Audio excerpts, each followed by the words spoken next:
the AES countries. They were the president's inauguration. The president returned the favor, visited them, has become like the de facto leader. Before he came in, remember that there was a lot of animosity, even the prospect of war, an invasion by ECOWAS troops. He's calmed down matters. He's brought a lot of pragmatism.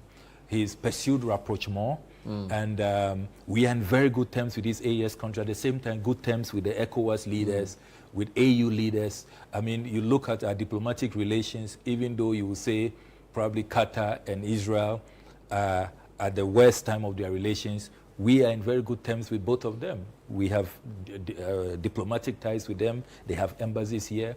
You take China, you take US. We are in good terms with all of them. They are all approaching us. Requesting favors. They want us to deepen ties. I mean, if I show you the tall list ahead of the UN General Assembly meeting, the bilateral requests, virtually all the world leaders want to meet our president. That should tell you that we are doing something right. So we are friends of all, enemies of none. Enemies of none. But is it always a good thing? For example, you said we are friends with both Israel and Qatar. I think the UN this week has said that Israel has committed genocide against Palestinians in the Gaza Strip. This is the UN Independent International Commission of Inquiry on the occupied Palestinian territory. I'm quoting their report, which was released September 16. Yes. Clearly, the body that brings the world together has a position. Should Ghana say, because we are friends to both, we shouldn't take a definite stance on a critical issue like this? So as I've been telling the diplomats when I meet them, that our culture is that even though we are good friends with you, a good friend is the one who is able to look you in the face and say, look, this time you didn't get it right. This path you have pursued is a wrong course. So we have great ties with the Israelis, with the Palestinians. They've all established fiscal, diplomatic presence here. We haven't declared any of them persona non grata. We've not cut ties with any of them. But we are able to point out, we agree that what is going on in the Gaza Strip is genocide. We haven't minced words at all. I've had the opportunity to engage my counterpart, the foreign minister in Israel, the ambassador here, and we've made clear our point. At the same time, we have also solidarized with the Palestinians. I mean, for the first time, we're able to make an impressive donation to them. We are probably the only African country that has been able to send aid to Palestine, made in Ghana, chocolates, cocoa products, and we thought that we should solidarize and establish the fact that we are not going to sit by and watch these atrocities go on and not be able to bring our humanity, to bear. So yes, the way we have gone about it, and even if you look at our votes, we currently serve on the UN Human Rights Council. We have consistently, you heard the Israeli ambassador recently say that we've been voting against them and we should change course. Of course, what he did was meddling in our internal decision-making processes, and I had to invite him and certainly express our disquiet about what he said. And I mean, he's since, desisted from that kind of conduct. But you see our voting pattern, and it's clear that we are aligned with the UN, we are aligned with the larger part of the international community. If you look at the recent vote on the Palestinian question, 142 countries voted for the resolution against what is going on in Palestine. And Ghana was there. We're on the right side of history. We didn't join those 10 countries who voted against and the 12 who abstained. We should tell you that even though we are conscious to be good friends of all, but it is... On certain matters, you take principled positions. We take principled positions on those matters, and we don't allow the friendship and the good relations to mar, because it's about international law, it's about the respect for the UN Charter, it's about sovereignty. Sorry. And so I it's think about that point is UN clear. resolutions. So our voting pattern for Israel, but in relation, on the Israel matter, in relation to the UN General Assembly next week, I don't know if I'm getting ahead of myself, will the president make a statement on what's happening in Gaza? Absolutely, absolutely. And if you follow the president's speeches at the United Nations, he's been very consistent. He will remind the world that we must recommit to the two-state solution. He disagrees with Netanyahu, who says that there can be only one state and that they have to clear the Gaza Strip. That is not a position consistent with the UN Charter. So the president will make clear that Ghana remains committed to the two-state solution. Of course, you will expect him to also speak on the Cuban blockade. He has been very, very consistent on that. There's been no UN speech, if you go through all his UN speeches, where he doesn't condemn the sanctions, the US sanctions on Cuba. Even though we have great relations with the Americans. Recently, you know that we have an understanding with them to accept West African nationals who have been pouring into our country. At the same time, we are maintaining great ties with Cuba. We're receiving a lot of Cuban medical doctors, the Cuban Medical Brigade. So we are a country that ought to be studied. How we are able to navigate since you brought the, I take that. Really since you brought the US great relations. Prisoner issue, I listened to the president when he met us on the 10th, a week ago today, and he did admit that our relationship with the US, even though it was okay, was not necessarily at the best of places because of Mr. Trump's policies, his tariffs. So it's a bit baffling for us to, in a sense, do the US this favor of receiving 14 deportees who are not even Ghanaians into our country. I mean, Mr. Trump hosted 5 African presidents in the second term. Mr. Mahama wasn't one of them. So I'm not sure Ghana and US are as cozy as they probably were when Mr. Obama was president and Mahama was here. So why did we agree to this? So let's be clear. We didn't agree to this because we agree with President Trump's immigration policies. We are not doing the US a favor. We are doing our fellow Africans a favor. We are offering them refuge. We are offering them succor. We are offering them hope. We want them to come back home and be comfortable. We solidarize with them when we see those images, the arrests, the violation of their rights, being detained against their will, and it's as though nobody wants to take them. So it was purely on humanitarian basis, and we have made clear that we did not accept any financial benefit whatsoever. We are doing this because we want to continue to position Ghana as that country which has always been the Mecca for Africans, for freedom fighters. We will avail ourselves to help fellow Africans in distress. So pardon my ignorance. So it is not about Fair enough, pardon my ignorance. If you have 14 Africans, 1 Nigerian, 13 Nigerians, 1 Gambian, why wouldn't their governments take them? Why do we have to take them?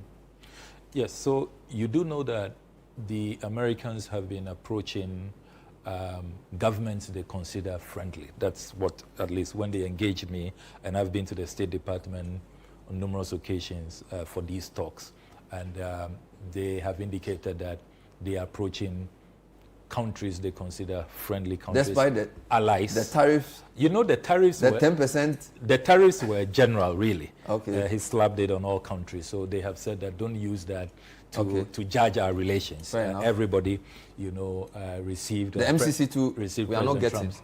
Yes, and really for the MCC, it was our own doing. AGOA is also off. The PDS and all of that. Yes, but AGOA, we are still a friendly country. We are clearly a friendly country because they approached us. And I think that if you look at the region, in terms of what we are doing with the Americans, the strategic cooperation we have, even with intelligence sharing, with security, we have a lot going on in health. Even despite the withdrawal of the U.S. AID support, there's still a lot of cooperation in the health sector. You take the energy sector, communication sector. So there's a wide spectrum of cooperation that the two countries enjoy. And it is within that spirit. Remember that we are the 5th African country after Rwanda, Uganda, Eswatini, and another country. We are the 5th country and the only country and the only country in West Africa. The only country so far approached in West Africa by the Americans. And we thought that, look, West Africans already under the ECOWAS protocol can visit any country visa-free, stay for 90 days. So on principle, on humanitarian grounds, Pan-African solidarity, let us accept our fellow West Africans. And let's make the point that Ghana is your home. We are not going to allow you to accept them distressed. to keep them here or accept them to send them back to their countries.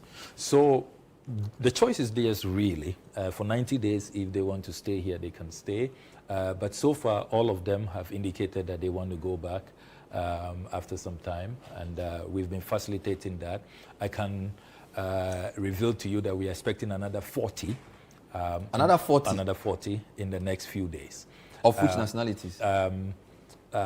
West Africans. The understanding we have is that it will be West Africans. And don't forget that... Do you vet them before they come? Yes, we vet them. What caveats do you give the Americans? So we have said that... Who is not acceptable?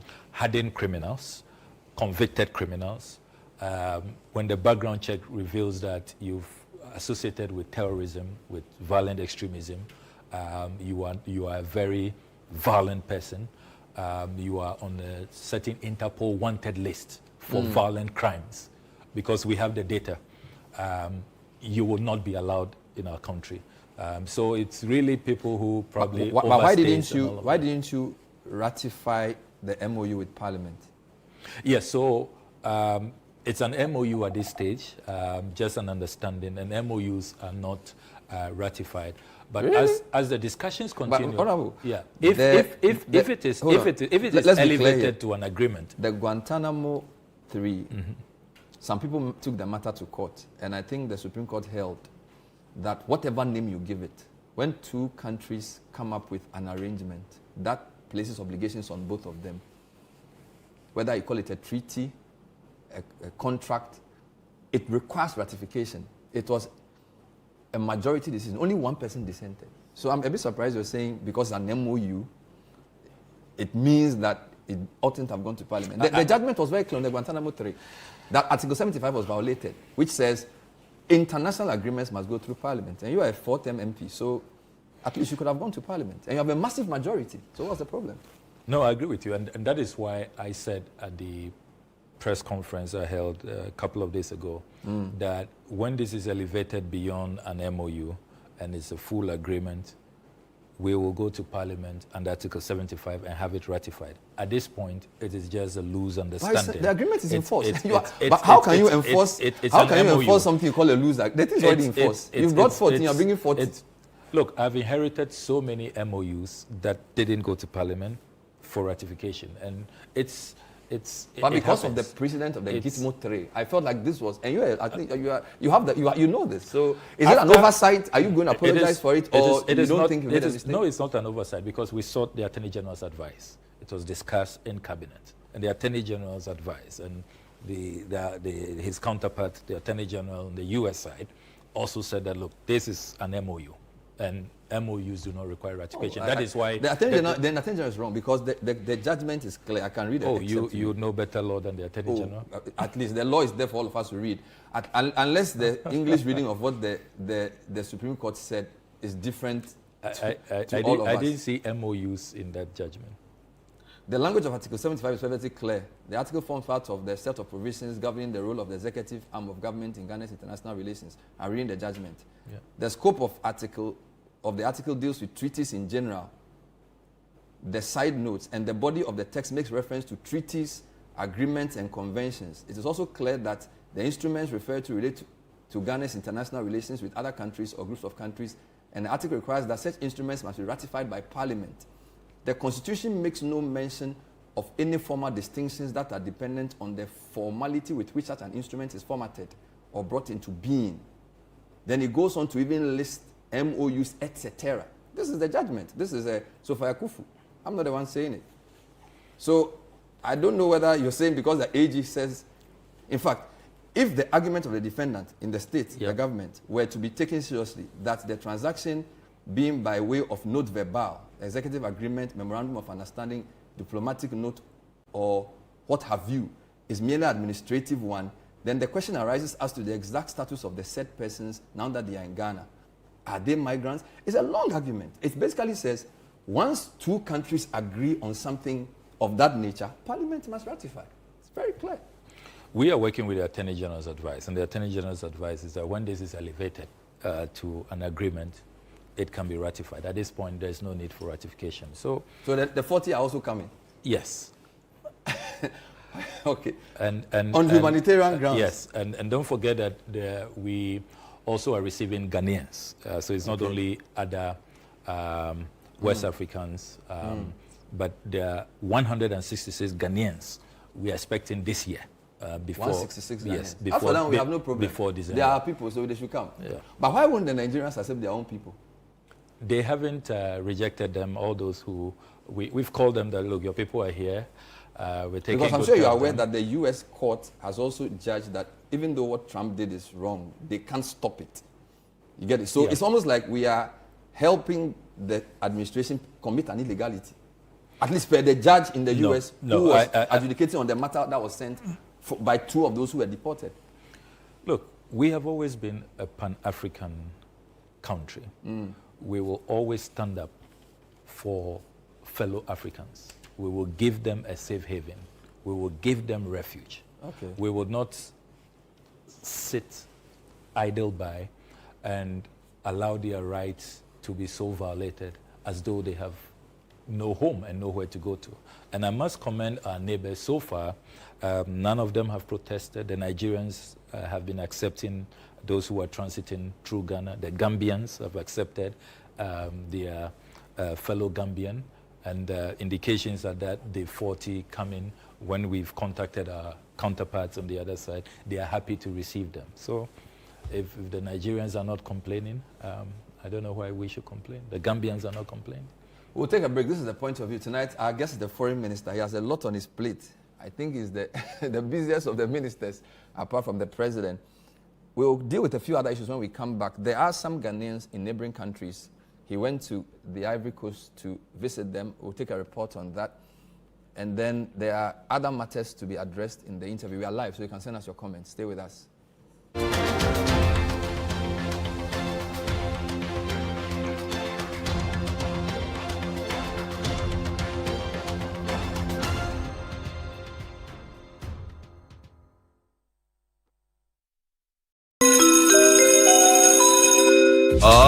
Announcing Ghana's first unlimited photocopier leasing. Yes, from just 983 Ghana cedis, you can lease a multifunctional photocopier and print unlimited. Yes, unlimited and free paper every month. Guess what? That's not all. Toners, repairs, and maintenance all are free. And oh, I'm not kidding at all. And we cover the whole country. Yes, the whole country. What are you waiting for? Just visit us at www.valexlease.com or call 0244 644048. Remember, terms and conditions apply. Valex Lease, affordable document management solutions.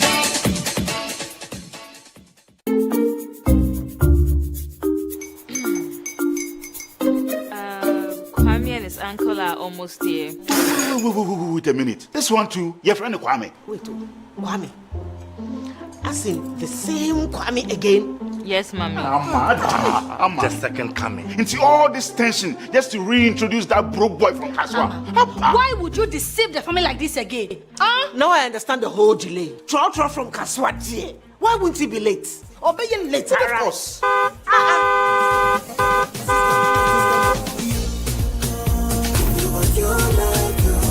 Star 712 hush, star 712 hush. You go be the luckiest. Go be from Georgia, be luckiest. From not the cause she be luckiest. Yeah, you go be lucky, luckiest. No matter why you're luckiest. Everybody go be the luckiest. That's Kwame! Send your God the apple boom. If you put it away, so would the coming of the Son of Man be. Is that his car? Dial star 712 hash. Choose your ticket. Enter your lucky number. Follow the prompts and let destiny handle the rest. This promotion is regulated by the NLA on the Caritas platform.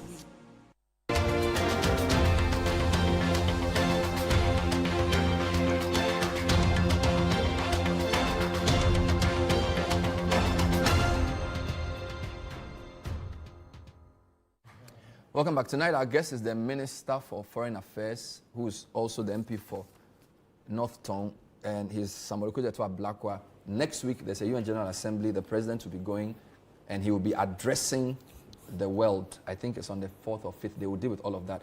You were in Côte d'Ivoire. There were 13,000 Ghanaians displaced by some of the conflicts. 8,000 are back. 5,000 are still out there. Why didn't you bring them with you when you were coming back?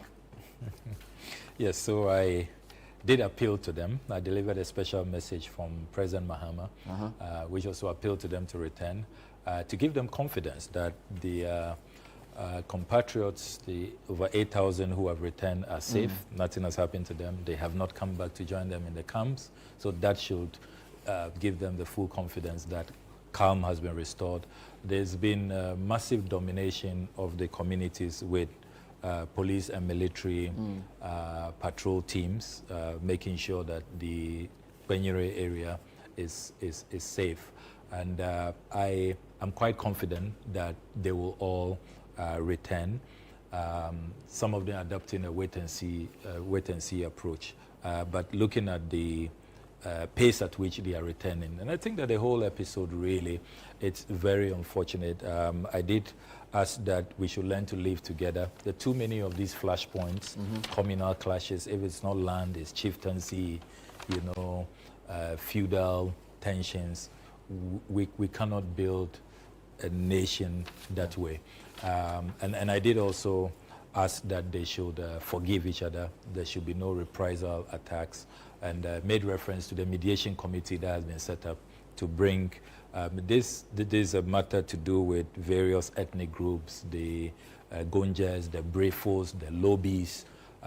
We've always lived together. But let me use this opportunity to really pay glowing tribute to the Ivorians. I was welcomed by my counterpart, Foreign Minister Adom, who went around with me. And the Ivorians told me that, look, remember that in 2010, 2011, Ghana, you were there for us. There were about 17,000 of us when we had those difficult, political clashes. You offered us refuge. And that is why I use this episode to remind all of us that we are neighbors. Let's be more embracing.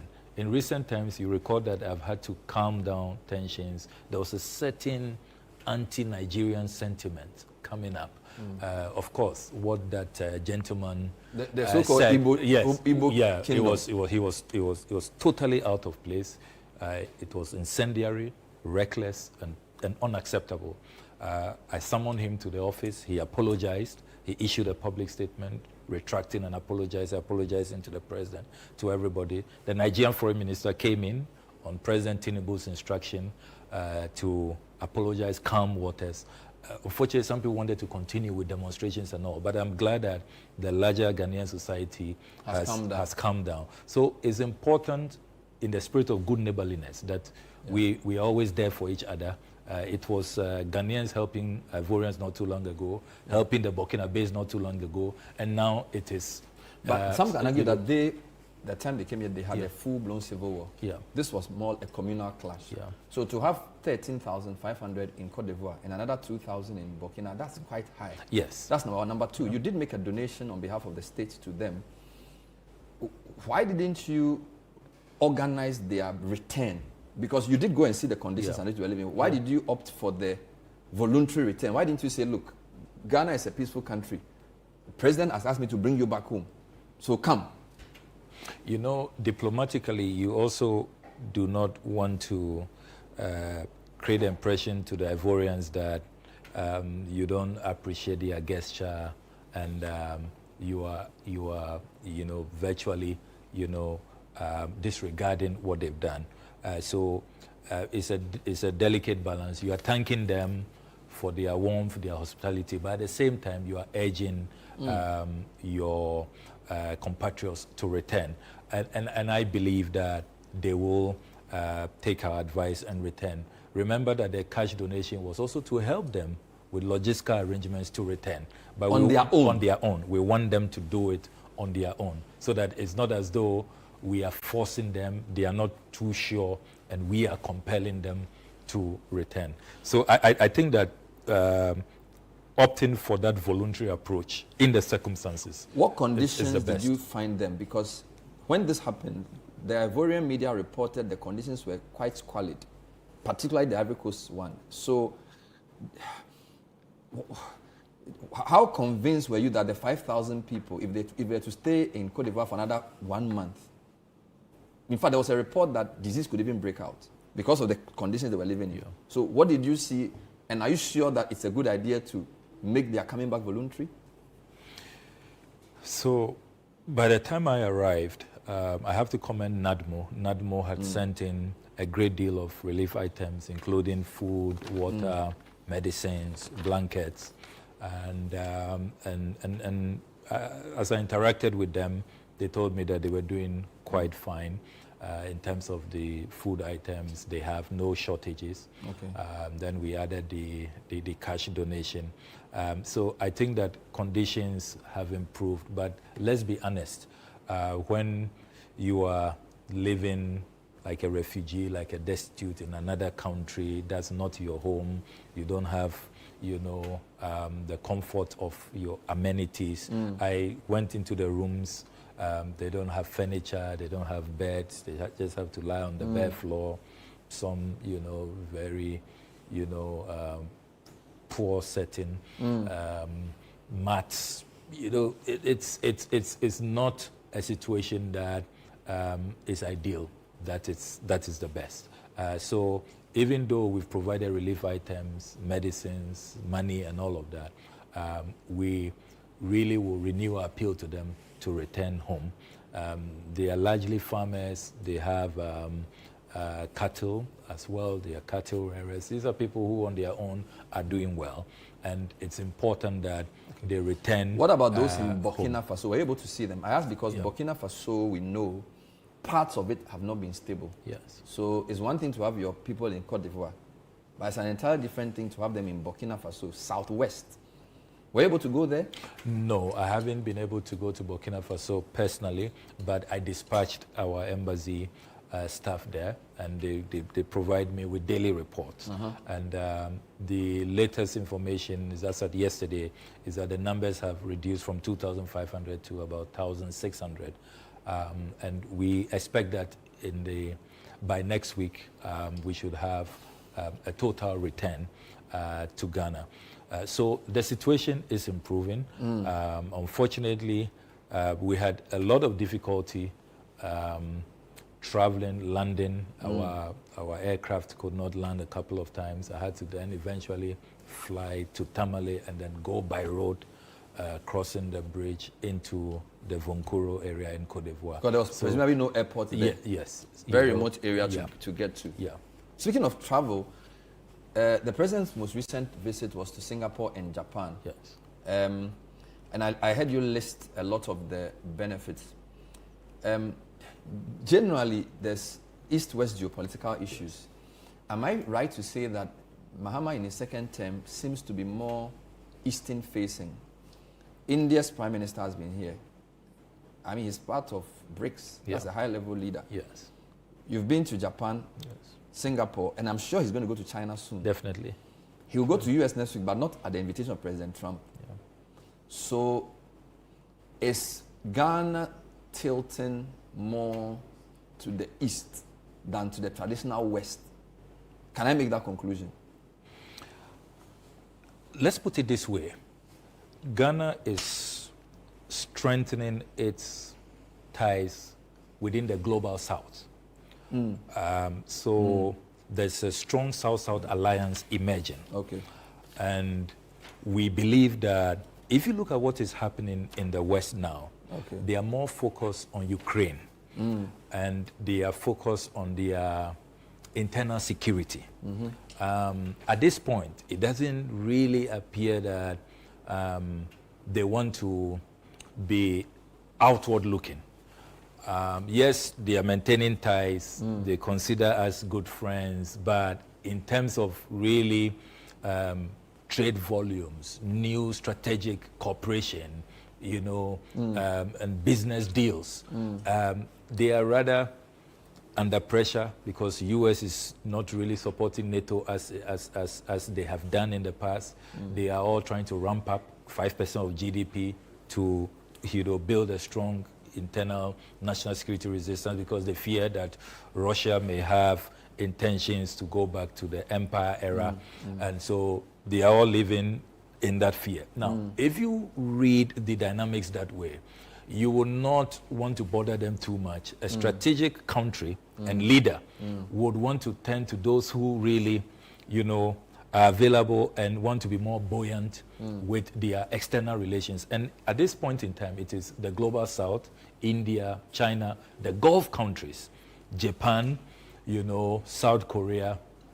These are the countries that, if you look at their numbers, it's been going up, and they have made a lot of offers. Japan has announced $1.5 billion in investment in Africa, and they want African countries, to present, strategic cooperation document to benefit from that. China is also looking at its Belt and Road initiatives.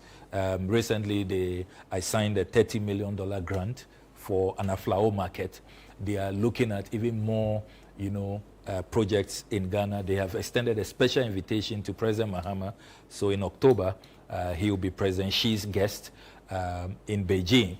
So when you have, these countries, you've talked about Narendra Modi visiting us, the historic visit. No Indian president has visited Ghana in more than 30 years. So it should tell you that there's also appetite on their side, and with what President Trump is also doing with all of these tariff wars, they are looking for new markets.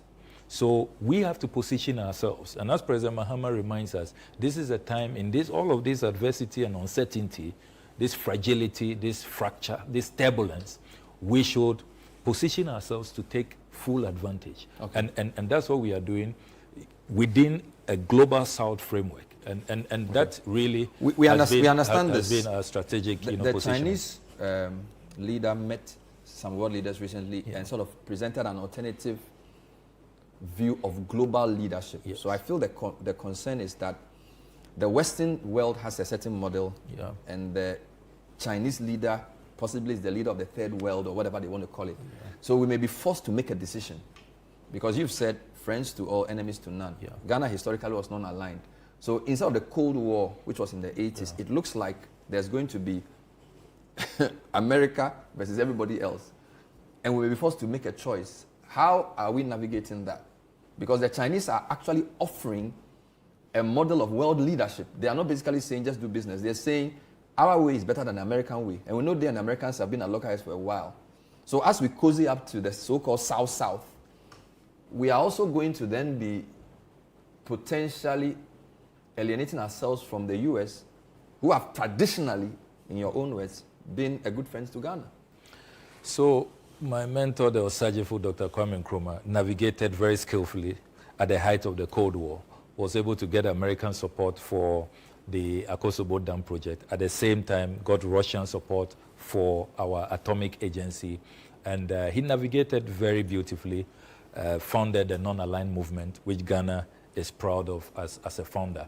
We are not going to be making choices. We will not leave anyone behind. We will not give anybody the cold shoulder.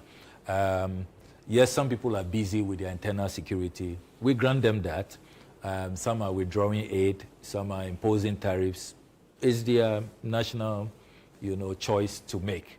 But we will not get so offended as to say that we are cutting ties or we don't want to relate with you. But those who are willing at this point to work with us, those who are excited about new corporations, deepen ties, we will work with them. As and when they think they are resolving their national security concerns and they want to come back to their traditional friends, we will be all hands open and all embracing. So it's really just about being strategic and navigating. There's a concern about we are not what's going to be in it making for us. choices. So this is a broad question, but I'll use a case study. So I feel like we go to FOCAC, we go to TICAD, we go to US, Africa, whatever. It's almost like even the Russians are doing the same thing. We Africans just go to listen to the agenda of the Americans, the Japanese, the Chinese, the Russians. What is our agenda? What is in it for us? What are we taking there, right?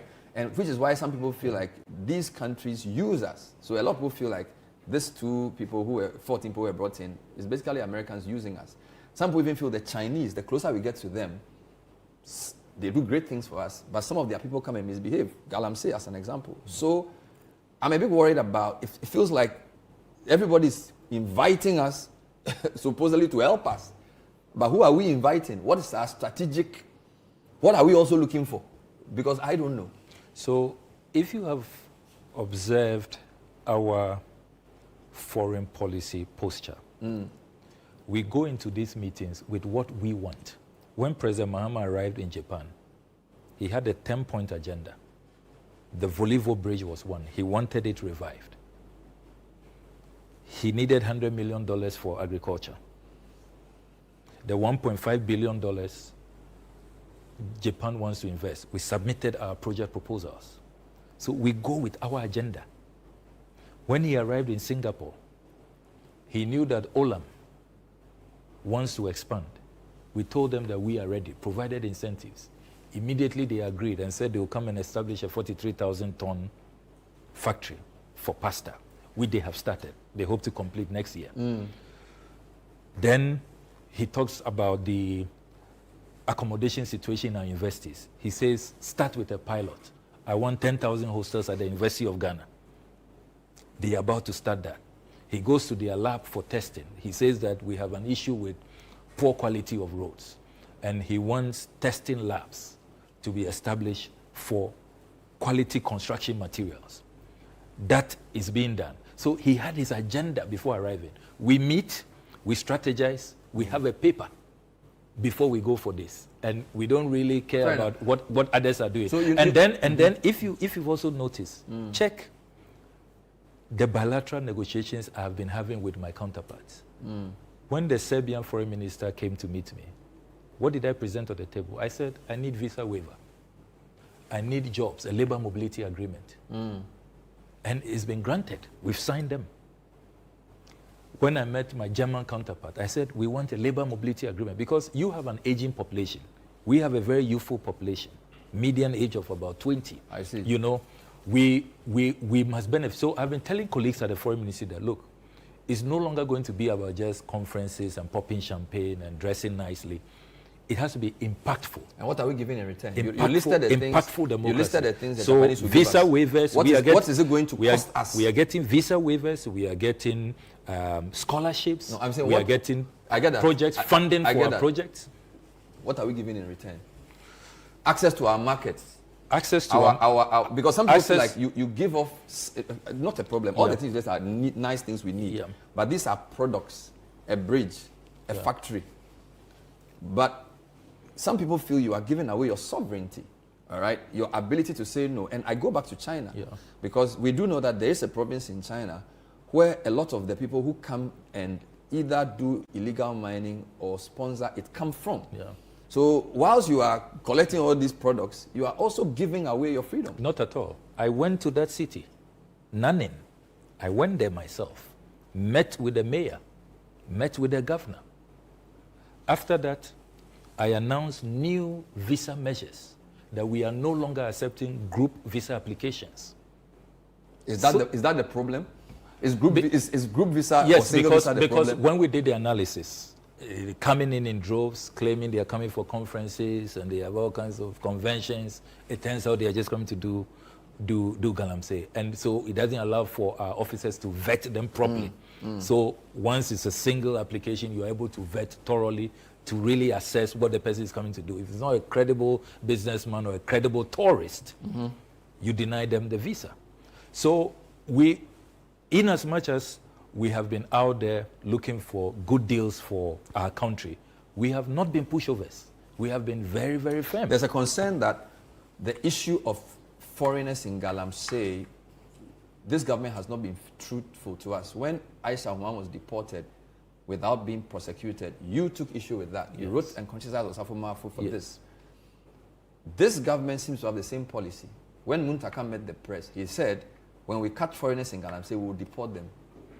He didn't say they will prosecute them. He was very bold and told the media that when a foreigner is caught, we will deport you.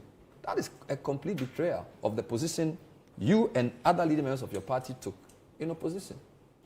So once again, as a cabinet minister, I'm not aware that there's been a cabinet decision against prosecutions and that we should just deport. I think that at that point, the Honorable Muntaka was offering probably a personal analysis of the situation, because as a cabinet minister, I do know that there's been no cabinet position on the matter. And my personal position on this is still consistent, that there should be prosecution. We have to treat everybody equally. You prosecute, they should serve time if they are found guilty, and then after which they can be deported. We shouldn't have an animal farm situation. We shouldn't have a situation where it's as though we are treating foreigners better than we treat our own people, especially when sometimes they are the ones who are the real, culprits, who are bringing in all these chamfines and these excavators. So, sometimes we need to really look at the context. The Interior Minister is the one in charge of internal security. So if he tells the media that this is what we are doing, that cannot be his personal view. Because you are not the implementing ministry. In fact, you said that on Monday, that your job is for those who come in, in fact, your job is foreign affairs. So the Interior Minister, the one whose ministry oversees the police, the immigration, and the prisons, is telling Ghanaians on record that they will deport foreigners for them to be treated in their own country. That's, I mean, foreigners engaged in Galamsey to face immediate deportation. In fact, you actually said it yourself too. If you April 7. Yes, if you play that video, I talked about prosecution and deportation. Yes, but your colleague your colleague said we're just deporting. Interior Minister. And I've said that it's not the cabinet position. So did you raise it in the next cabinet meeting that Interior Minister, what you are saying risks being misconstrued as our position, because in opposition we said this is a wrong policy. Did you raise that in cabinet? I do know that as we speak, the current Attorney General is prosecuting foreign nationals. I don't want to appear to be picking on, even though we know there's a suspect. Prosecutions are going on. And the President has said in cabinet that prosecute. Let's make an example of that. Okay. So I don't think Since you're the Galamsey subject, I don't think that was a cabinet position. And not to pick on you, you listed 15 things you said Akufo-Addo could do to fight Galamsey. I don't have time to read all. I can only see about 3 that this government has done. You listed 15 things. One of which was you said something about what the embassy in China should do, which is directly related to you. But let me read about 3 of them. Instruct the Attorney General and IGP to discontinue the harassment of anti-Galamsey protesters. Well, there's no protest, so that's not an issue. Sack all regional ministers who have failed to prevent Galamsey as chairs of their respective regional security councils. Sack all MMDCs who have failed to stop Galamsey as heads of their respective municipal assemblies. Reshuffle ministers responsible for lands and natural resources, environment, science and technology, etc., etc. Recall all police commanders and national security operatives. Impose a 5-year ban on all forms of small-scale mining. Deploy the armed forces to protect our river bodies. Immediately stop the issuance of new mining licenses. Carry out a shake-up in Ghana's embassy in China. Launch an aggressive scientific Green Ghana campaign. Provide free comprehensive medical screening and treatment for all Ghanaians affected by Galamsey. Hefty fines on small-scale mining companies. Roadmap, a lot of things. I'm not even sure 20% of this has been done by this government. We are about 8-9 months in office. Yeah. I'm confident that these things will be done. Some of them have been done already. About 44 forests have been reclaimed. And look, let me be very honest with you, that on Galamsey, I believe that we can do better. And all of these propositions I made in the past, I still stand by them. Look, at the ministry, when given the opportunity, I hold here the KPIs. This is the first time in the history of our country that the foreign ministry has come up with KPIs for our ambassadors. All our high commissioners and ambassadors, our envoys, must meet these targets. And if you fall short, it's now in the appointment letters that the president signed. It is basis for you to be dismissed. I wish we replicate this in the regions and the districts and have Galamsey there, where if in 6 months you are not able to stop Galamsey, it means you are complicit. So these are positions I hold here. I still believe in them. Look, if we cannot be decisive, if we can't have conviction, if we cannot say that, look, there are some things that money, material gain should not get in the way. Politics should not get in the way. then But Minister, then it's not worth being in leadership. The things, it's not worth being in you leadership. proposed are things the president should do. That's my issue now. So fine, this is for people who are within the chain. Yes, replicate that for ministry. But a lot of the things that you are calling for, and by the way, this week, the Aguna Nyakrom headworks, Kwanyakun headworks are not working. So 10 districts don't have water. Takwa, the Bonsa headworks are not working. So the same type of thing you were talking about, that our water bodies are being polluted and now we don't have water to drink, it's actually happening. Yes. And you cannot tell me that in 9 months, the president cannot do the things that you thought the former president could do. I haven't said that. I haven't said that it should not be done, or I haven't said that I'm running away from those proposals. Let's go back to them. I believe that it can be implemented, and President Mahama is showing greater commitment than we saw the former president do. I mean, at least 44 forests have been taken over by the military. Only this morning in a meeting, the president instructed the National Security Council, remember I'm a member of the National Security Council, to even deploy more troops, have permanent camps, so that we don't have a situation where when the soldiers leave, then the Galamsey guys go back. So the president is working. He means well. He wants to really end this menace. But clearly, there are others who are making his resolve difficult. And I think that he has to crack the whip. And I have no doubt that he will do that. So these are proposals that we should go back to and we should all implement. We'll take a break. When we come back, we'll deal with a few other things. Passports, visas. Some people are coming for a diaspora program. Many issues there as well. Plus your comments. Stay with us.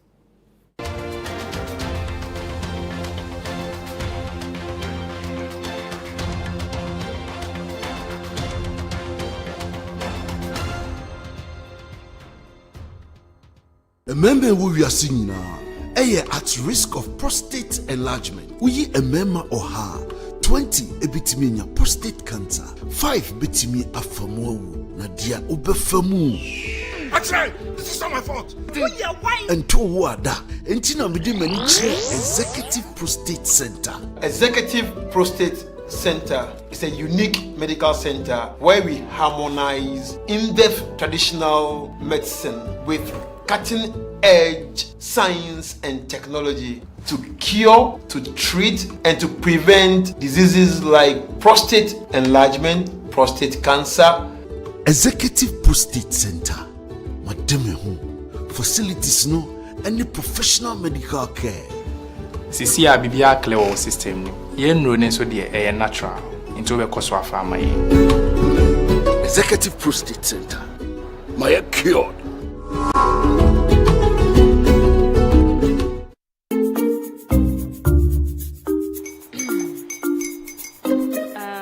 Kwame and his uncle are almost here.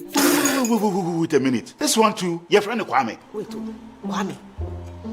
As in the same Kwame again? Yes, Mommy. I'm the second coming. Into all this tension just to reintroduce that broke boy from Kaswa. Why would you deceive the family like this again? Now I understand the whole delay. Trotro from Kaswati. Why wouldn't he be late? Obey you later. Of course.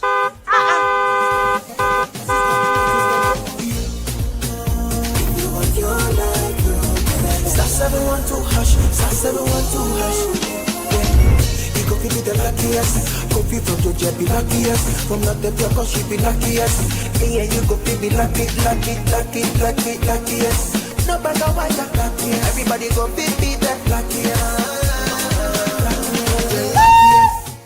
God Kwame! Senya God the apple boom. If you put it toye, so would the coming of the son of man be. Is that his car? Dial star 712 hash. Choose your ticket. Enter your lucky number. Follow the prompts and let destiny handle the rest. This promotion is regulated by the NLA on the Caritas platform. Wake up in the morning feeling super fine. Let's go, don't got no time, yeah. Turn it up, I'ma strut my stuff. You see me walking on the block, can't get enough. Like nobody can touch me. They wanna be like me.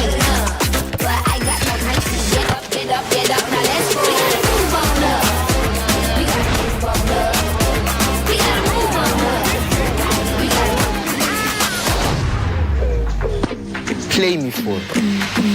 It's go time. We gotta move on up. We gotta move on up. Call me. We gotta move on up. We gotta move on up. Now let's go. Beautiful. Wow. Decent cross, wasn't going for it. Out towards goal. That's a superb finish. When it's go time to supercharge your hustle, make it go time for GoTV. Now let's go. Love it.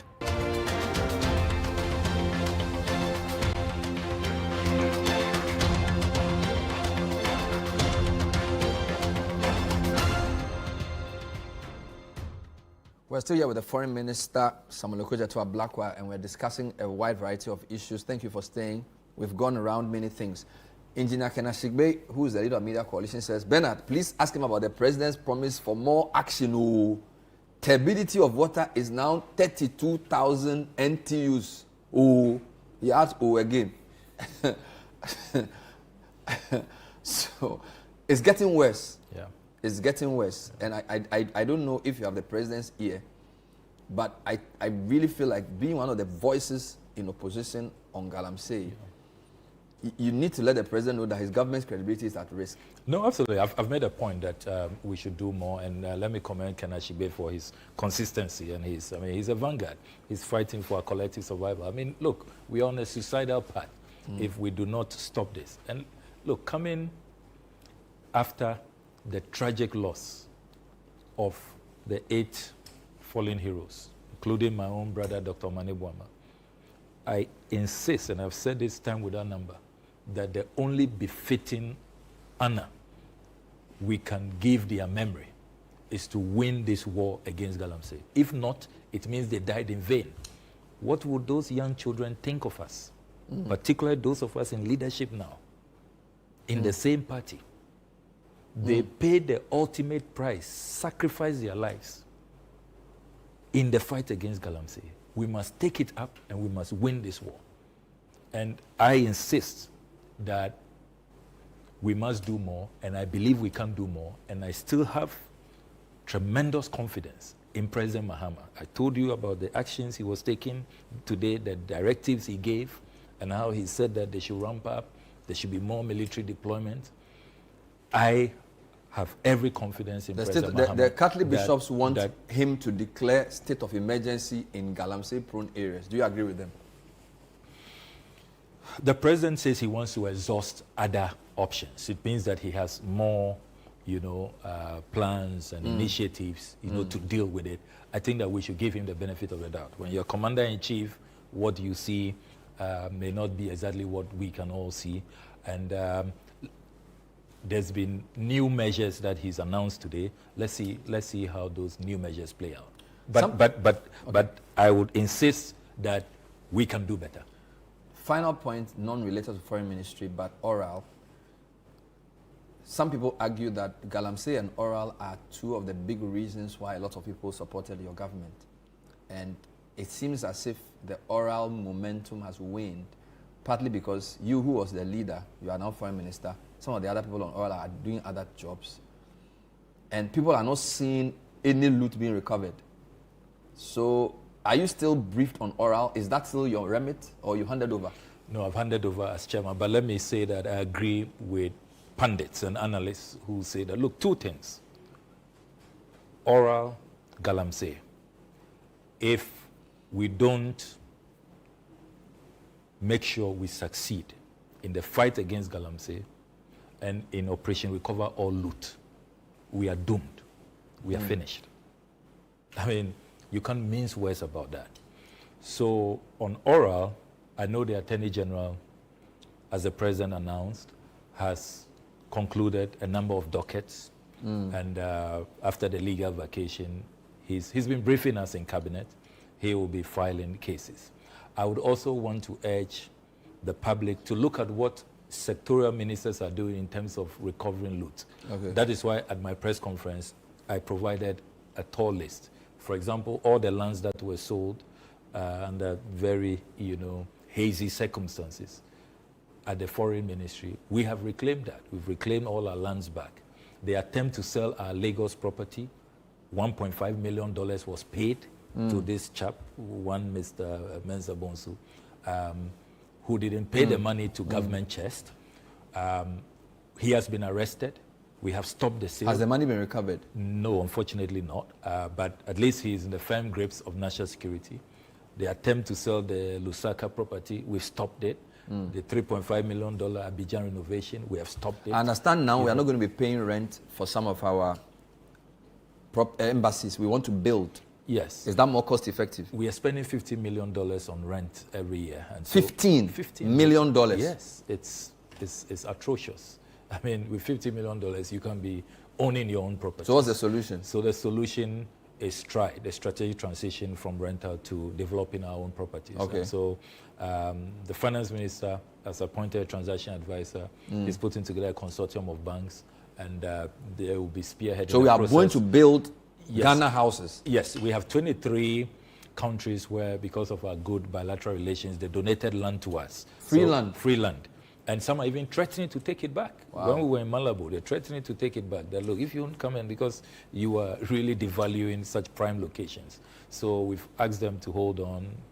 We're appealing to them. So Stride will make sure that we build.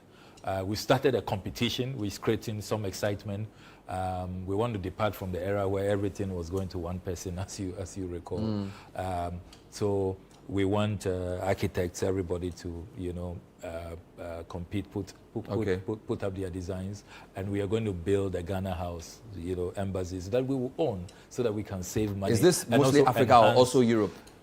Europe, Americas, Africa. We are going to build our own embassies. Yes. What timeline are we looking at? Yes, we are looking at between now and 2028. So in 3 phases: 2026, 2027, 2028, and then from the financial modeling I have seen, we'll pay over a 10-year period with our IGF. So we don't have to go for any loan.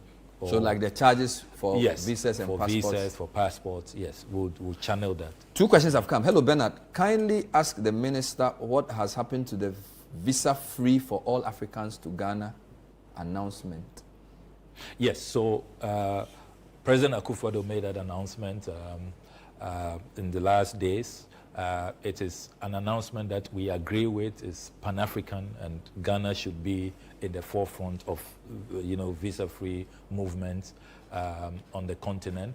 What we have decided to do is that we'll tie that in with the new e-visa arrangement that we will roll out in January next year, so that we'll have a comprehensive rollout. So it's going to be done, but with the e-visa arrangement for all those who want to visit our country. Ghanaians and Africans in the diaspora who come for diaspora events still have to get a visa to come to Ghana?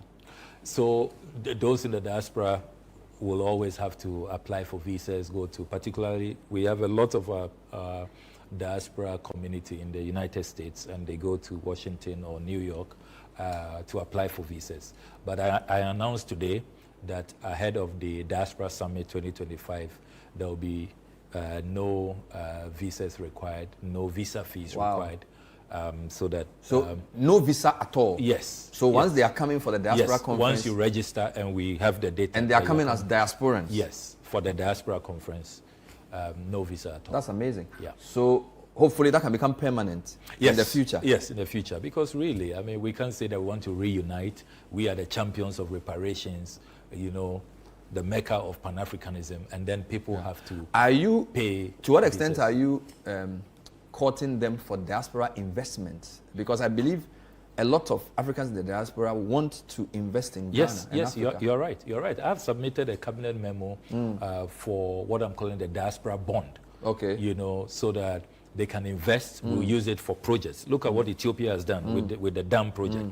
Largely from funding from Ethiopians in the diaspora. So we want to do something like that, a diaspora bond. And the finance minister is excited about it. His only concern is that we should make it a CD-denominated bond. So we don't have to pay in dollars. Exactly, so we don't have to pay in dollars. So I think the diasporans watching this will be happy to hear this. Yeah. Bernard, respectfully, can you ask the minister to touch on the ongoing challenges faced by many Ghanaians regarding significant delays in the issuance of immigration visas at the U.S. Embassy in Accra? Applicants who have completed all required procedures and fulfilled every obligation continue to experience prolonged waiting times, creating undue hardship for families, professionals, and individuals seeking lawful entry into the U.S. These delays affect family unification, etc., etc. My name is Joseph Bologa. You know him. He was my mate in the secondary school, used to pray a lot. Yes, yes. So he's asking you. Yeah. Bologa. So what are you doing about the delays? Is that with your remit at all? Yeah, it is. You recall that I issued a note verbal to all the embassies asking that they treat us with courtesy, with more respect, clear the backlog and stop these long waiting hours. And I've been reminding them. Only this morning I had a good meeting with the acting ambassador, and I brought up this point again, because particularly at this time where schools are reopening, people have to go to college, it's been very frustrating.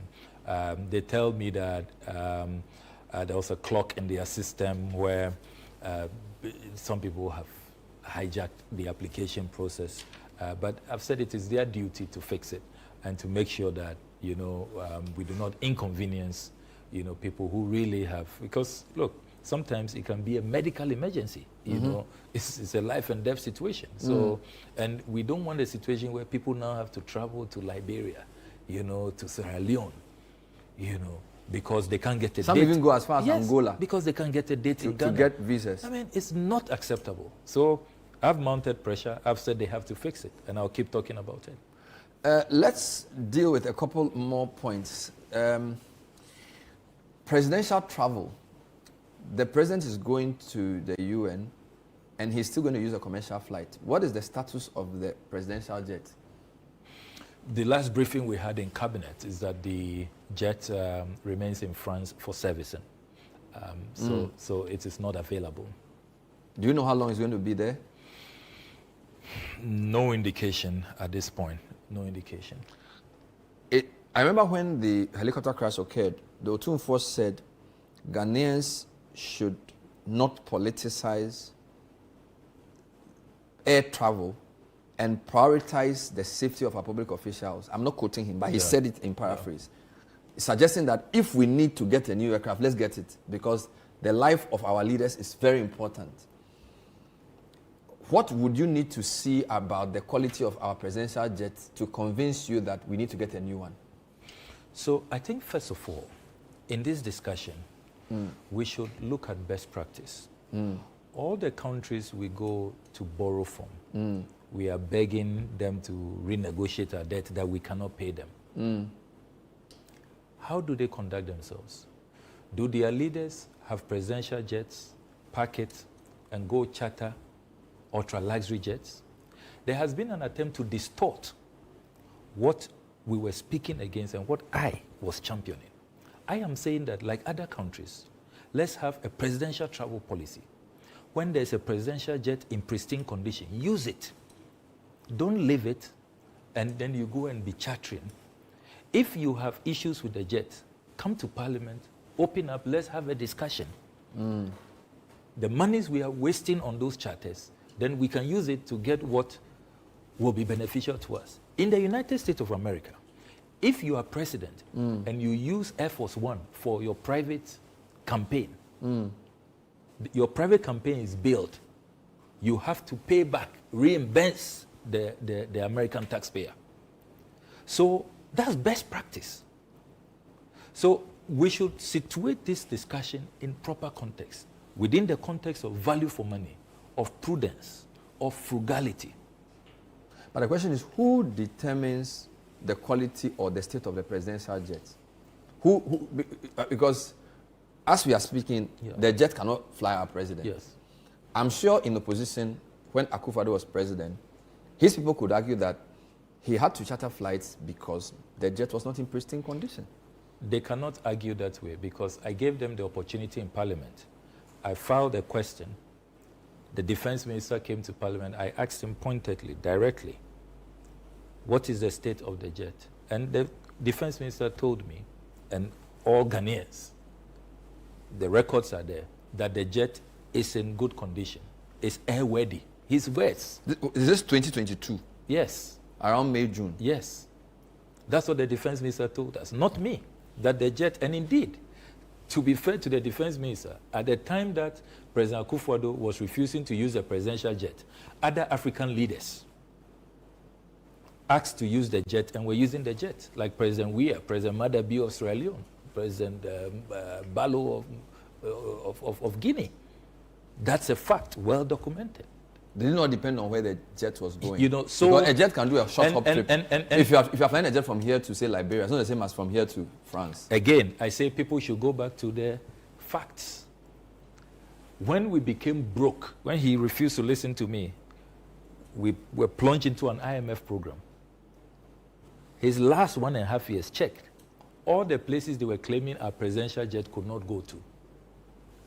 He flew the jet to those places, to Europe, to the Americas. All he needed to do was to do one stopover for refueling.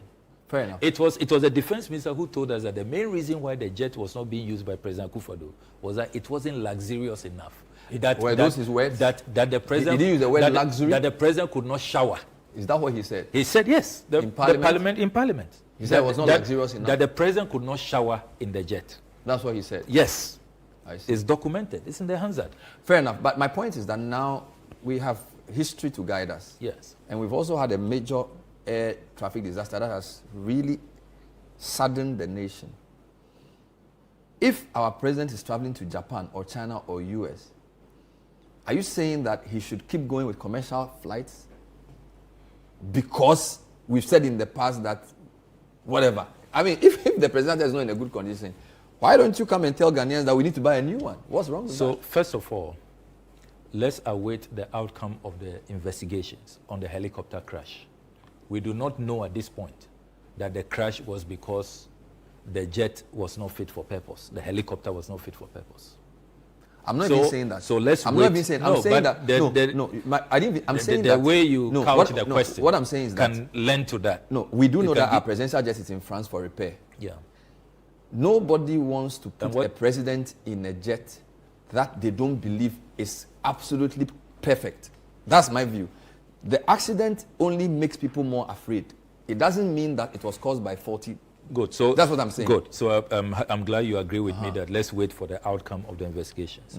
Number two, the president, His Excellency John Dramani Mahama, has not complained that he is worried about flying commercial. He will not be the first president to do that.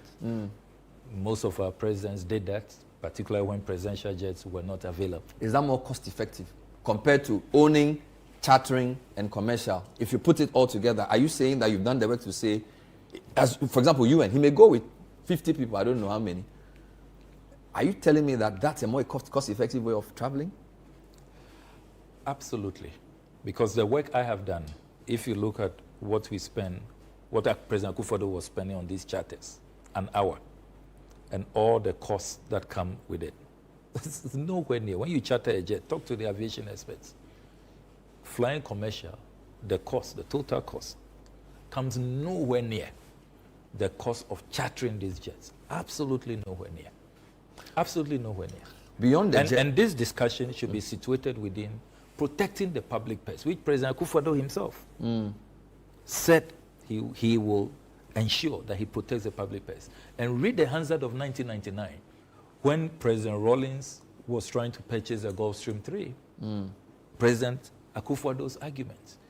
He talked about prudence. He talked about frugality. How this cannot be a priority when at the time you couldn't take care of students. Yeah. You know, so let us not run away from what is germane. What is germane is that, look, let's opt for what is prudent.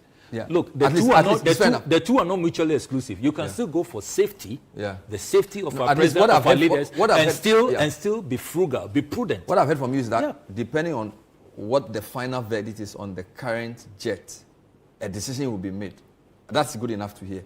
Because you are not an aviation expert, neither am I. Yeah. So whoever is repairing the jet will let the people of Ghana know if it is fit for purpose. Absolutely. But and remember, I have emphasized that President Mahama is not coming. The last time I heard some people say that he was stranded in Dubai, which is totally false. But do we have enough? Totally false. And I'm not talking of plane now. Do we have enough aircraft to facilitate his travel? Because obviously, the helicopter that crashed, we do know that sometimes it did carry the president. So it's one of the aircrafts he uses. So you would imagine that our fleet of aircraft that conveys our president, whether domestically, regionally, or internationally, should be beefed up. From where I sit, we are not sure if that helicopter has even been replaced. It's not within my remit as foreign minister to know whether a jet has been replaced or not. And I'm sure we will know in Parliament, because usually when they are buying these things, they come to Parliament. I'm sure that at the right time, in terms of the President's plan for our fleet, our Air Force, I'm sure that will be made public, and we shall all interrogate it in the best interest. At the end of the day, value for money, prudence, frugality, whilst balancing the safety. And let's look at best practice. The countries we go to beg for loans from, we are begging them for debt restructuring. Is that how their presidents live? Is that what they do? Like Arabian kings, chartering jets, abandoning their presidential jets. Have you ever heard a U.S. president abandon Air Force One and then he says, "I can't shower in it"? So I also don't hear U.S. opposition politicians use their travel of their president on the political platform. They do in terms of even the reimbursements. If they think you are abusing the jets, if you are using it to abuse incumbency, and you are not paying back, you are not reimbursing the taxpayer, it's a big deal in the United States of America and elsewhere. It's a big deal. I mean, there are even Western politicians who have been made to resign because of even the kind of travel they engage in, the kind of chartering that they did. You know, they have very high standards, and we are not asking for much. We are just saying that let us be prudent, and let us protect the public purse. That's what we are saying. From anecdotal evidence, the foreign minister is possibly the most traveled minister apart from the president. In fact, the president hasn't traveled that much. You're a member of parliament. How is this job affecting your ability to still be MP to the North Tongue people that I know you love a lot? Very much, my beloved constituents, as I call them. I must admit that it has not been easy, but I have found a very creative way of balancing. What I do is that I roll out a lot of projects. For example, tomorrow morning, I'm dashing in, and anytime I have to do a major travel, long travel, I rush to the constituency. So tomorrow morning, I'm doing a very nice program, my annual free chop box, free mattresses for those going to secondary school, which is a very popular program in the constituency. I will have that handed over personally to the students tomorrow before I leave for the UN General Assembly. We are doing projects now more than we've ever done before. All our secondary schools, we've started new dining hall projects, new assembly hall projects, new classroom projects. I'm currently constructing bungalows for teachers to get them, because so do they understand that, teachers. Do they understand that as women you have to travel? So yes. They are not saying that we never see you. Yes, so I'm not abandoning, and I've told them that to compensate for you not seeing me every weekend at the funerals and at the park. How is our hospital? The one we built? Yes, our City of Amos is doing very well, fully equipped, and they now have a doctor, more nurses. So now it's a full doctor there? Full, yes, and it's doing very, very well, and I can't thank you and your listeners enough. We have to visit North Tongue. You have to come back. You have to come back. And let me also use the opportunity to thank the President and the Roads Minister. All our roads have been captured under the President Roads agenda, particularly the Sege Bato Mefe Road, the Aveima Suchari Road, contractors on site, and then the Joapon Podoi to Abutia Road. Wow. So even though you are not here, your road was there? Yeah, and projects. And the Volleyball Bridge is yours. North Tongue has not been abandoned. You managed to push the Volleyball Bridge all the way in Japan. Absolutely. It's important.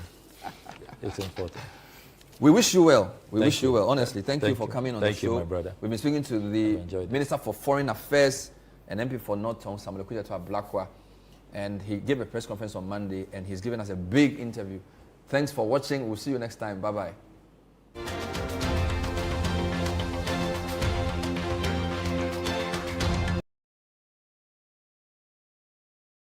Rafik have dismissed allegations by the Ghana Gold Board linking their client to illegal gold smuggling. Now, Gold Board CEO Sami Jefi had earlier alleged that Rafik and others were part of a 7-member syndicate with a 1 million Ghana Citi bounty placed on each of the 4 still on the run.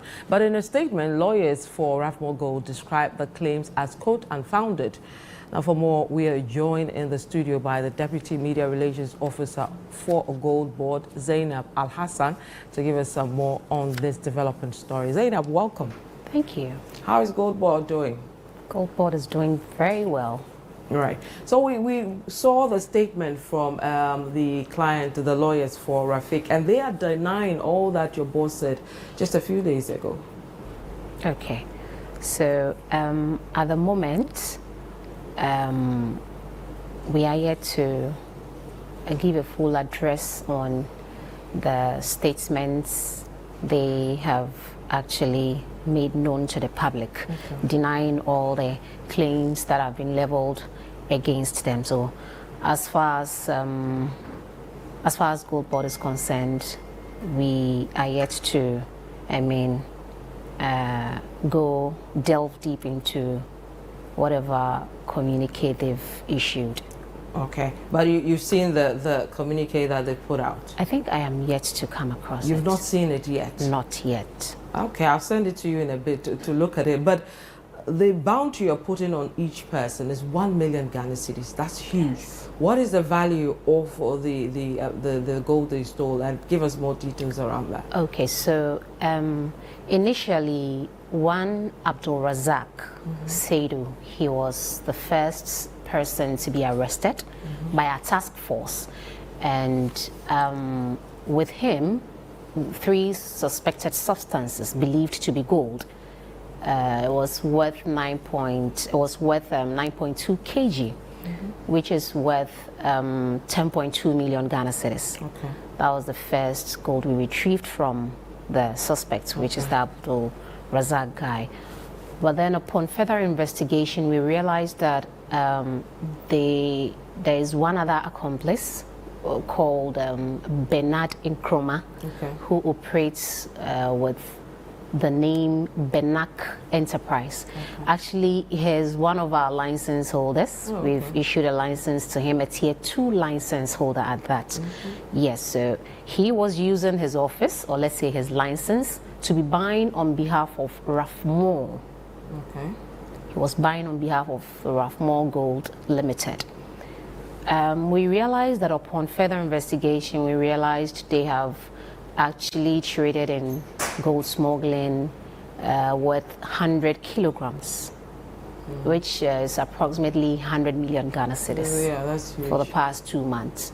Okay. So these are the amount of, or let's say the value of gold we've been able to, record from them so far. So we're looking at about 100 million Ghana cedis. 100 million Ghana cedis. Okay, that's huge. But it appears your attention now as an institution is moving towards smuggling. We're dealing with Galamsey, and you think that you want to be in that mix. But explain to us why your focus now, as it seems, is towards the smuggling. How bad is it from what you guys are seeing? Okay, so as far as Gold Board is concerned, our main aim or our responsibility is to buy and sell gold and also accumulate enough gold for our gold reserve.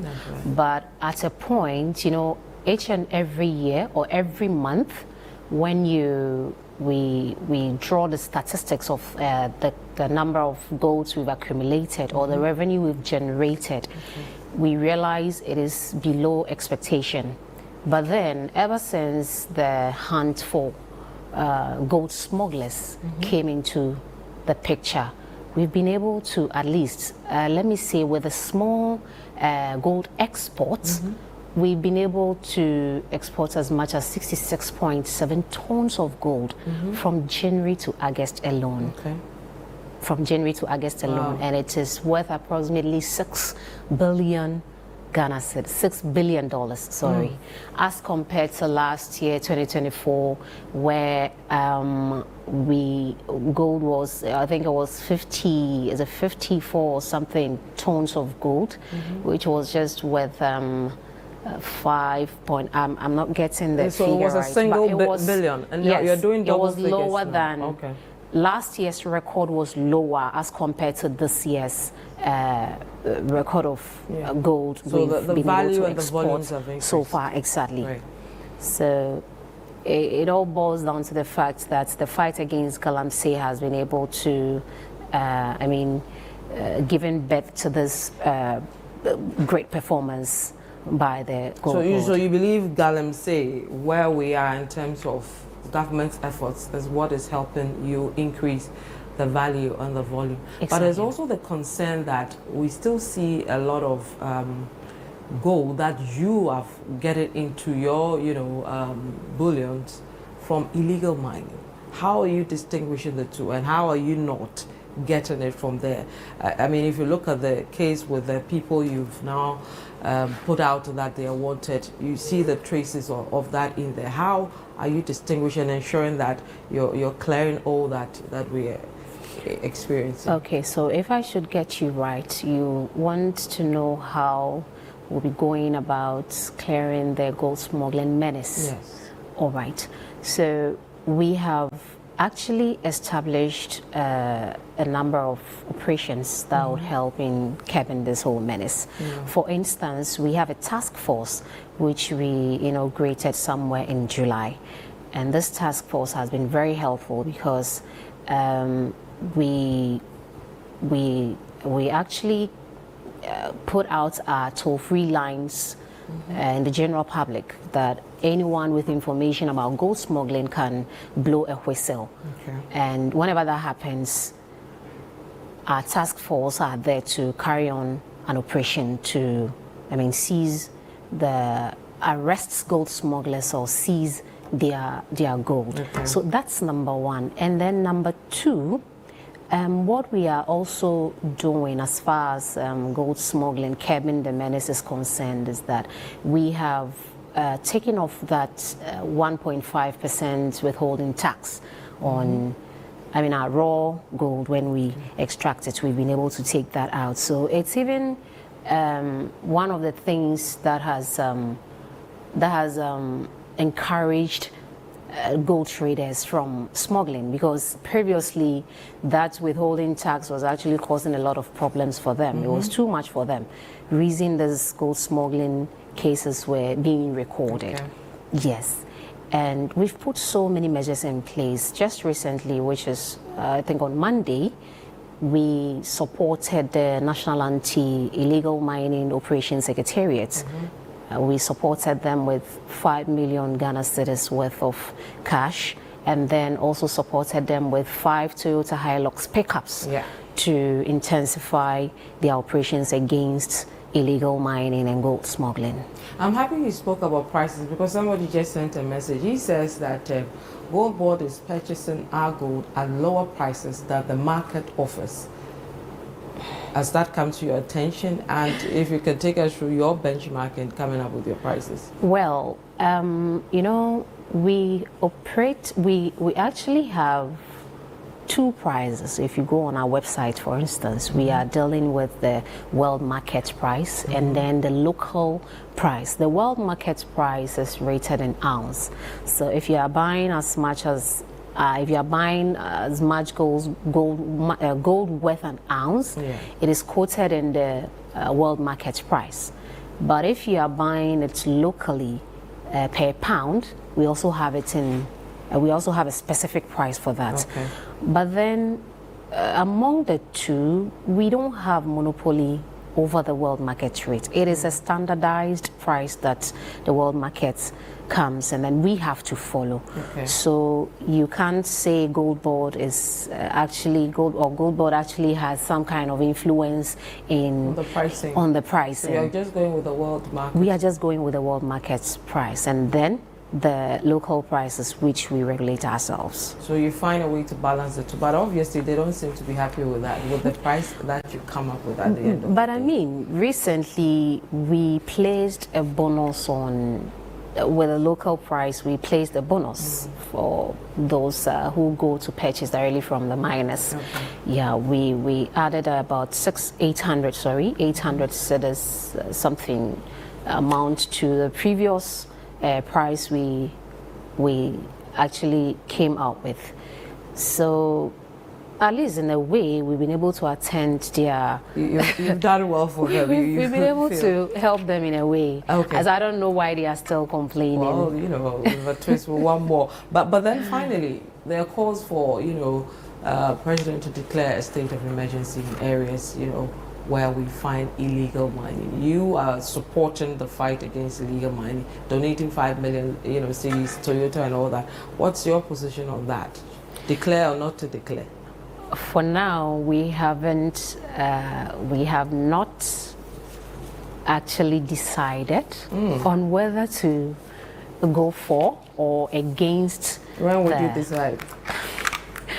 Time is not on our side. Time is not on our side. Scientists are warning us that we may die, all of us, if we don't deal with Galamsey anytime soon. Some of those issues are so sensitive that if you rush to take certain decisions, you may end up, taking the wrong or right decision. For now, we can't say we are tilting towards what the general public is requesting for, or we are tilting towards what the government is yet to decide on. Gold Board doesn't have any stance as far as declaring the state of emergency is concerned. For now, we just, we are playing neutral. You're for sitting now. on the wall. Yes. Wow. For now. Thank you very much, Madam Zainab Al-Hassan. She's the Media Relations Officer for Gold Board, Deputy Media Relations Officer. Thank you for coming through. You're welcome. Thank you. Welcome back. Tonight we're talking to Dr. Tony Obin, who is the CEO of the Petroleum Hub Development Corporation, and he's my guest for the show tonight. So this Petroleum Hub thing seems to have been one of the last minute things we heard of. Probably was working earlier for the MPP government. And I'm not sure, did NDC have a position on it in opposition? Well, let me say that if you were not sure, it was so many people who were not sure. Yes. In fact, when I was appointed the CEO, a couple of guys, my friends, called me and said, "Oh, congratulations for your appointment." I said, "Do you know anything about the Petroleum Hub?" Actually, I don't know anything about that, but it sounds like a big thing. Since there's petroleum around it, it must be a good thing. So,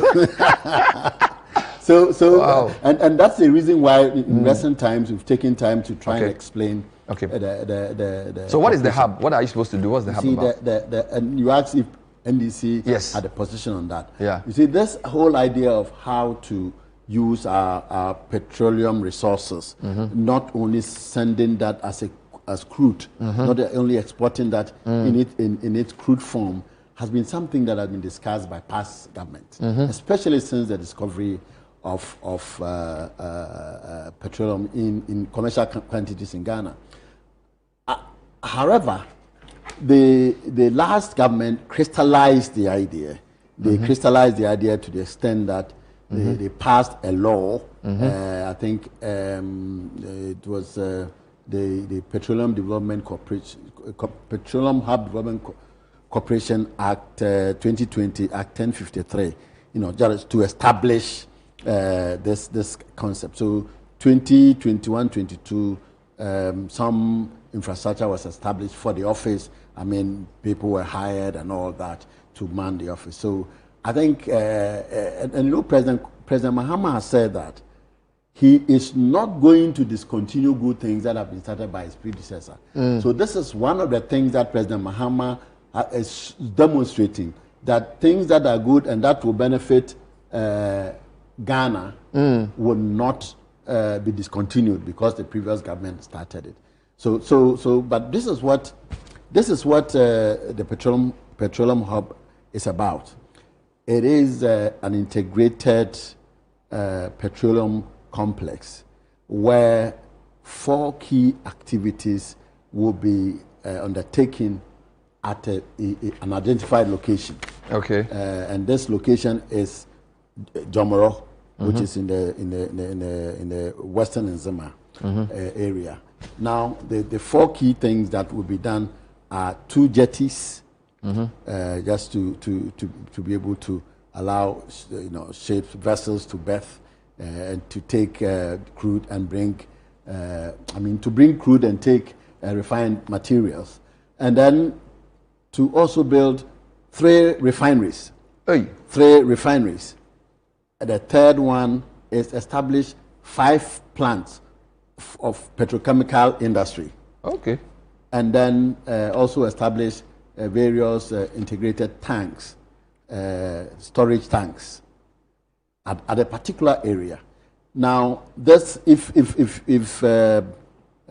I'm sure you are seeing. We are showing the image. So are these the refineries? Yes. So the image. All this at Jomoro or different places? Yes, at Jomoro. It's on 20,000 acre land. 20,000 acres. Land. Yes, but don't be alarmed.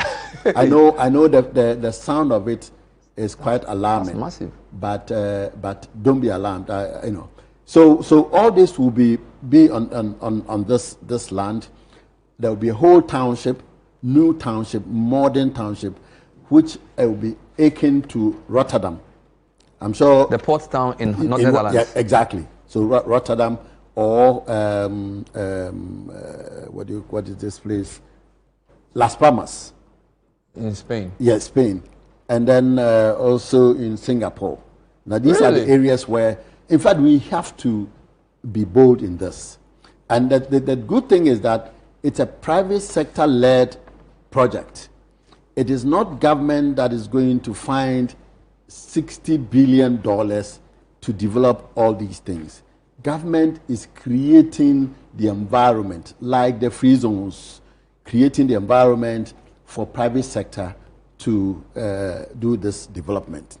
And the private sector, it could be local private sector or international private sector, or partnership between local and international private sector. I have been encouraging the local private sector to demonstrate interest. And I mean, I'm sure when Las Palmas was being developed, nobody thought about it. They thought, oh wow, this is that. But eventually, we go to Las Palmas and we are thrilled by what we see. When we go to Rotterdam, we are thrilled. But Rotterdam used to be, I think that place used to be maybe a part of the sea. But no, while this sounds good on paper, a couple of things. Do you need 20,000 acres? Because that means you're going to take people's farmlands, people's potential houses and homes and stuff. That's number one. And you are saying $60 billion or 12 billion? No, 60 billion in all. In all. If all these activities are brought in, if all these infrastructure, ancillary infrastructure, of all these core, infrastructure are built there, it is going to cost 60 billion, roughly. Now, in terms of the land, you are right. I mean, 20,000 acres would be very big.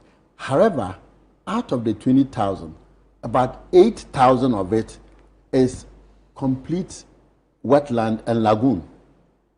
We have 8,000 acres. That is which is even worse, right? Wetland and lagoon should not be exactly that way. Exactly. So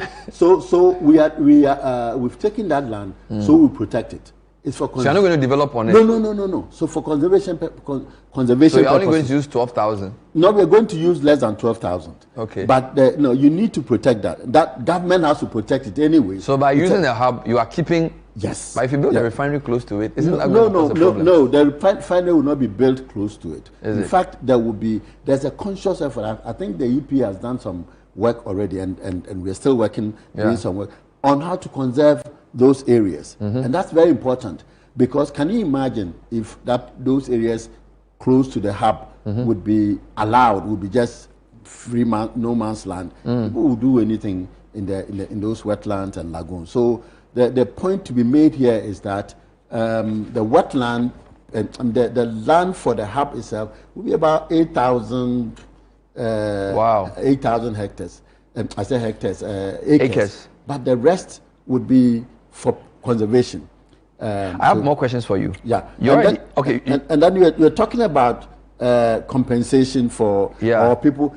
Fortunately, the place that has been identified do not have too many settlement in there.